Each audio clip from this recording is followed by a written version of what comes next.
Guys, അപ്പം എനിക്ക് English പരീക്ഷ ആയിരുന്നു അപ്പം എല്ലാവർക്കും ഫുൾ മാർക്ക് കിട്ടുമെന്ന് ഞാൻ കരുതുന്നു. അതുപോലെ എനിക്കും ഫുൾ മാർക്ക് കിട്ടുമെന്ന് ഞാൻ കരുതുന്നു. ഇതാണ് എൻ്റെ അമ്മ എനിക്കിത് കളിക്ക് കാണിച്ചു തന്നു.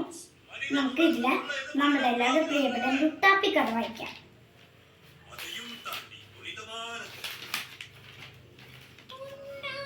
ഒരു ദിവസം ലുട്ടാപ്പി കുണ്ടത്തിൽ പോകുമ്പോൾ ഒരു ആമക്കുട്ടനെ കണ്ടു. ഇവനെ ഒന്ന് പേടിപ്പിക്കാം. ഹിഹി. ലുട്ടാപ്പി കുന്തം താഴേക്ക് പായിച്ചു. മായാവി അത് കണ്ടു. ലുട്ടാപ്പി ആമക്കുട്ടനെ പിടികൂടി. ഇവനെ ആ പാറക്കൂട്ടത്തിൽ മുക്കാം എന്ന് കരുതി. ലുട്ടാപ്പി വേഗം പോയി.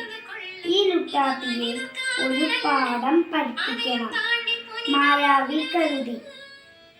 മായാവി വേഗം മന്ത്രം ചൊല്ലി. ഓം ഹീം ജും ജും ഹീം. മായാവി മന്ത്രം ചൊല്ലിയതു പാറക്കല്ല് റബ്ബർ ആയി മാറി. റബ്ബർ ആയ കല്ല് വീണ ആമക്കുട്ടന്റെ മേൽ തട്ടി. ആമക്കുട്ടൻ തെറിച്ച് ലുട്ടാപ്പിയുടെ മേത്ത് ചെന്ന് ഇടിച്ചു. അപ്പോൾ നിങ്ങൾക്ക് മനസ്സിലായിട്ടുണ്ടാവില്ലേ, നമ്മൾ ആരെയും ഉപദ്രവിക്കാൻ പാടില്ല. അപ്പൊ ദൈവത്തിന്റെ നമുക്ക് ശിക്ഷ കിട്ടും. ആരെയും ഉപദ്രവിക്കരുത്. എന്നാൽ നല്ല സ്വഭാവത്തോടെയും നല്ല കഴിവും പ്രകടിപ്പിച്ച് നിങ്ങൾ നടക്കണം. ടാറ്റാ.